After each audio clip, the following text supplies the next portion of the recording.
Okay, guys, shout out to Ice Dragon Kid in my Discord. Make sure you sign up. Link is in the description. Who posted this video about a Houston area mother who, get this, shot her 4 children, killing 2 of them and injuring the other 2. Guys, this is an absolutely horrific situation. And what it does is it proves what I have said and maintained over the last year plus, which is that Black women are the only group of people on the planet who regularly and willingly put their children in physical danger. So let's take a look at this, and I will give you guys my take afterwards. Here we go. Once on the reality show Paternity Court, trying to figure out who the father was of one of her children. This image is per Paternity Court's YouTube channel. Now, this mom is accused of the unthinkable, allegedly shooting 4 of her kids, killing 2 of them. What we're learning about her past from her time on Paternity Court to what she said about look at that, Mama gotta have a life too. Weeks ago. We're on the case presented by Law and Crime. Insane. I'm Chris Stewart. I want to break down with you the horrifying scene that law enforcement in Texas say they came upon on Saturday of last week. It was October 4th. Police say they were called to this gas station in Brazoria County, Texas. That's south of Houston. It was around 5 o'clock in the morning. The 911 caller, they say, was Oninda Romelus. Deputies said that they didn't know why they were responding to this gas station, but when they arrived, they found that her 4 children were shot. They were inside the car. 2 children were dead, a 13-year-old boy and 3-year-old girl. 2 other children were injured. They are now in stable condition. They are 8 years old and 9 years old. Deputies say that it's unclear if Romelus fired the gunshots in this gas station's parking lot, or did she allegedly do it somewhere else? Surveillance video allegedly shows her getting out of the car, getting gas, talking on her phone before deputies arrive. Authorities say they believe the gunshots were fired inside the car, but other than that, a lot of this is still a mystery. At a news conference on Sunday, law enforcement would not share too much detail. Here's part of what they said per Fox 26 in Houston. We've been burning the midnight oil on this ever since this dropped, right? So I can assure you we're looking into this. But then we received the court documents that have shown what Romelus allegedly told detectives after they took her into custody. Now, according to these court records, Romelus was asked whether she wanted to continue talking with authorities, and she said yes. Now, at first, when she was asked why she called 911, she said she couldn't talk about it. But when she was asked again about calling 911, she allegedly said, quote, "Instead of them doing it to me, I'm going to do it to them." Then, when the investigator asked... See, at this point, you already know she's trying to preemptively set up an insanity plea here. Like, I wasn't in my right mind or whatever. Quote, "Do what?" Romelus allegedly said, quote, "Kill them all." Romelus then said she didn't call 911. She allegedly said she called, quote, "the devil." As Romelus continued talking, she said that she was ready to work, which detectives write in the court document that it just didn't make sense. Romelus did allegedly say that she had 4 children and said their names and their ages correctly, but when asked where they were, she allegedly said, quote, "the devil." When asked what she meant by that, she said, quote, "they're dead," and quote, "'cause you can't take me without me taking you." Now, at their news conference, deputies would not discuss anything related to the custody of the children or the family situation involving these children before the shooting. But we have learned that the question of paternity with at least one of these children, it has been raised before. In fact, it was raised very publicly on a TV show called Paternity Court. The episode is still public on YouTube. Now, the episode was about learning who the father was of an 18-month-old boy. Now, it is unclear if that child is one of the victims in this case, but his age does match up with the age of the 13-year-old who was killed. That boy found slumped over inside the car, according to deputies when they arrived at that gas station. I will give my take on this typical tragedy in Black America in just a second. But let me quickly remind you that if you like this content, make sure you like, subscribe, comment, and most importantly, share this video. Also, be sure to join my Patreon for exclusive content not found anywhere, pardon me, as well as access to my entire catalog of books and courses. Starting at just $5 per month, you will get access to tens of thousands of hours of live streams not safe for YouTube, dating show breakdowns, as well as access to over $3,000 worth of products that will take your dating and relationship game to the next dimension. Head over to patreon.com/Donovan Sharp. Again, that is patreon.com/Donovan Sharp. Okay, let's get into this here. The very first red flag with this woman was that she was in paternity court regarding the paternity, obviously, of one of the children. That child was 18 months old at the time. I don't know what the outcome was, nor do I care, but it would not have made a difference one way or another who the baby daddy was. And there are a few reasons for this. Number one, she was going to be getting child support from the man who had originally signed the birth certificate, whether he was the biological father or not. This has been proven in, the American court system. Number two, no matter who the father was, mom was going to alienate the kid from the biological father anyway. And number three, that kid was going to be in danger regardless. Just like I said before I played this crazy video, I've said for over a year that black mothers, American black mothers, are the only group of people who regularly and willingly put their children in physical danger. And guys, this is true from the cradle to the grave. From the moment a black baby is conceived, it is already in danger of being aborted before it takes its first breath. Why? Because statistically, black women get abortions at far higher rates than non-black women. Yes, non-black women get more abortions in terms of volume simply because there are more of them. But of course, black idolaters, black apologists, and black supremacists, they love to point out that there are more white women on welfare than black women, and that there are more white babies aborted than black babies.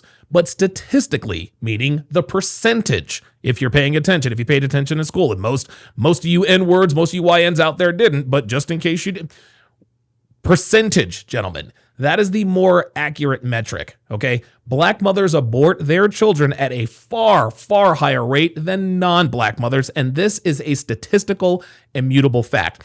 Now, if black babies actually happen to get lucky and make it to and through childbirth, they are routinely put in danger by their black mothers. They get left in hot cars, they get neglected. Some black mothers are even out here teaching their children how to be porch pirates and steal Amazon packages from porches, which obviously puts them in physical danger. I remember we watched one police video a while back that showed a mother actually trying to run over a woman who was holding her child, showing a complete disregard for the safety of her child. One police video we watched told the cops to take her kids to CPS because her uncle wouldn't allow them to stay with him. I mean, the list goes on and on. One of the most gruesome and horrifying stories we covered a while back was an Atlanta mother who cooked her two children to death in an oven because she was mad at the baby daddy. Yes, you heard me correctly. This woman literally cooked her children to death in an oven and recorded it and sent it to the baby daddy. So even when black children do make it out of the womb, they're subjected to the dangerous black mother. Dude, my own mother tried putting me in a dangerous situation when I had just turned 18. Okay, she expected me to confront some dude that she was dating who had cheated on her. I was 6 feet, maybe 150 pounds soaking wet, but she expected me. I was expected to go and confront this 6'4", 235-pound grown-ass man for her? From the cradle to the grave, gentlemen. Let me reiterate this, from the cradle to the grave.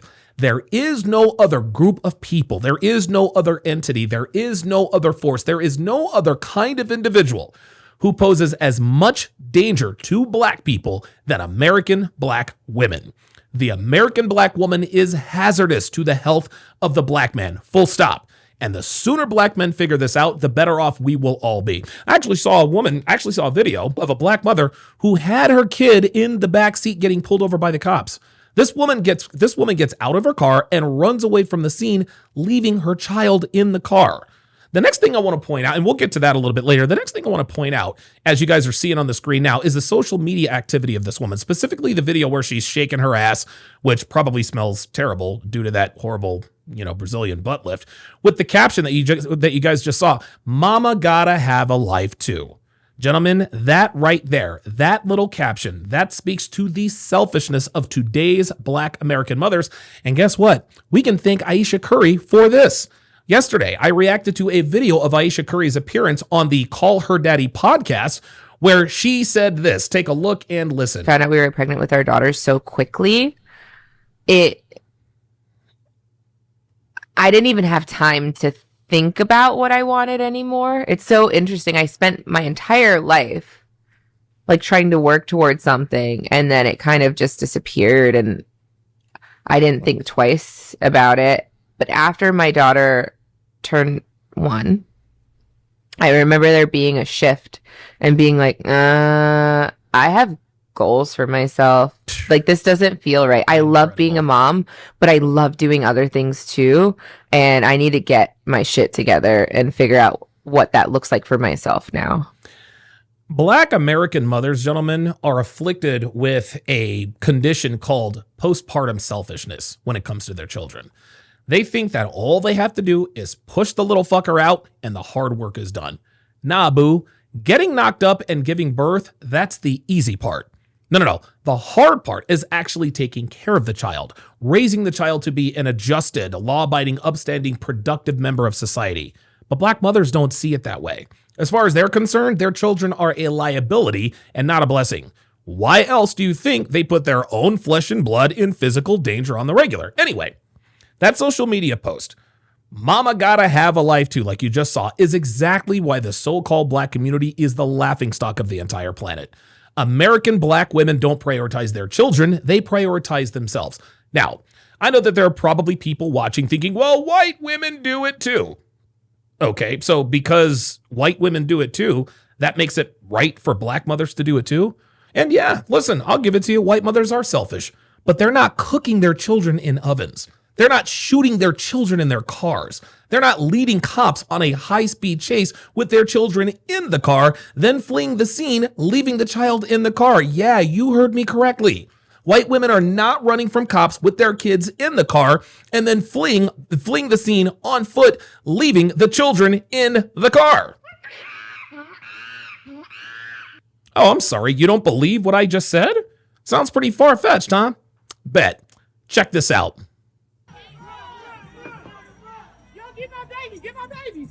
Incredible. Look at this. Look at this.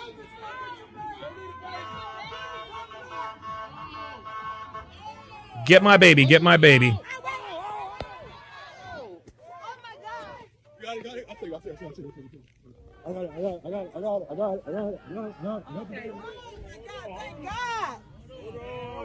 Can you believe this? Look at this.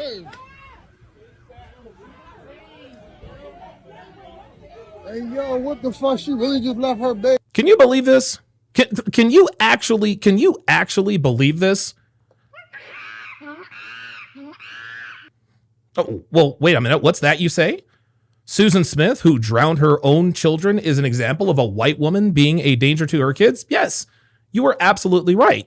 But for every Susan Smith, there are 63 Nicole Johnsons. Who's Nicole Johnson, you ask? Well, Nicole Johnson is a black woman who killed her niece and nephew, her sister's children, by the way, and rode around with their decomposed bodies in her trunk until they were caught by the cops. Take a look and listen. At noon, a Baltimore woman is sentenced to life in prison with all but 50 years suspended in the deaths of her niece and nephew. Back in 2021, you may remember Baltimore County Police pulled over Nicole Johnson and found the decomposing remains of the children in the trunk of her car. Police say they were 7-year-old niece Jocelyn Johnson and her 5-year-old nephew Larry O'Neill. Court documents in the case indicate Johnson was... And a lot of you guys might remember, we actually broke this down on the Hard R podcast one time, this very case. ...taking care of the children because their mother could not. The coroner says the children were malnourished and underweight. The official cause of death has not been determined. Unbelievable. Unbelievable. Like I said before, for every one white mother who assaults her kid, there are 71 Brandy Pierces. Oh, who's Brandy Pierce, you ask again? Well, Brandy Pierce is a black mother who killed her 9-year-old son in Detroit and then buried him in the backyard. But don't take my word for it. I will let Detroit's law enforcement give you just a little bit more detail. Case is rather shocking. In my 27-year career, I don't remember seeing anything like that. So I want to talk about a case of a young boy named Zamar King III. The alleged facts in this case are that we are announcing today. On January 6th of 2025, the Detroit Police Department was notified and summoned to a house on Whittingham in Detroit. They had been contacted by the landlord that owned that house. When he went to that house, The landlord contacted him when he went to that house to prepare it for a new tenant. Then he called the police because he found a shallow grave in the backyard of the home on Whittingham. Upon arrival, the police were shown that grave where a human foot was sticking out of the ground. Oh my The foot God. was believed to be belonged to a small child. After an extensive investigation by quite a few agencies, and the chief will talk about that in a minute, the buried body was discovered to be 9-year-old Zamar King III. That the mother of young Zamar was 41-year-old Brandy Pierce. It's alleged that she killed him, and that the cause of death found by the medical examiner was smothering and neck compression. Oh my God. It's alleged that she purchased a shovel. She bound him by tying his hands and feet together and dug a hole in the background of the house on Whittingham, where she had been living for a short time. She then put him in this hole and covered him with dirt. That after killing her son, she and her other son, who was 3 years old, moved to Georgia, Cobb County to be exact. It was determined that this, in fact, happened sometime in October of 2024. It seems to all of us who do this work on a daily basis, there's been just a large number of tragic cases that have happened to our children, worse than we have seen. So yeah, our children. And when she says our children, she means black children. That's what she's talking about. I mean,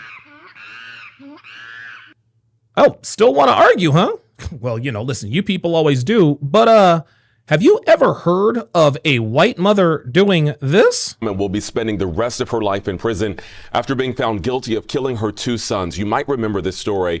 Lamora Williams was sentenced late last week to life without parole plus 35 years. Williams was accused of putting her 1- and 2-year-old sons in a hot oven back in 2017. Authorities say the crimes happened over a span of nearly 2 days. Williams' 3-year-old son was inside the home when it happened, but he was not harmed. Unbelievable. Cooked her children to death. So let me ask you this. What's your response to that? Yeah, that's kind of what I thought. And now we have another black mother who pointed a freaking gun at her children and squeezed the trigger on purpose.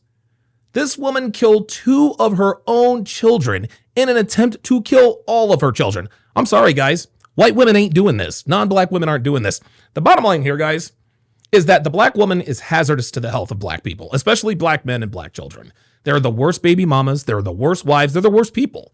Unfortunately for black children, like the ones who were just victimized by a woman trying to preemptively formulate an insanity defense, they don't really have a way to get away from their mothers unless someone else steps in. Gentlemen, it is a sad state of affairs in the so-called black community. And I am thankful every day that these people never accepted me as one of their own. Be sure to join me on weekday afternoons at 3:00 p.m. Pacific time on Rumble, where I will react to and give play-by-play breakdowns of Love is Blind UK, as well as starting the latest Love is Blind Season 9 that is based out of Denver this season. All the links are in the description. Thanks for watching.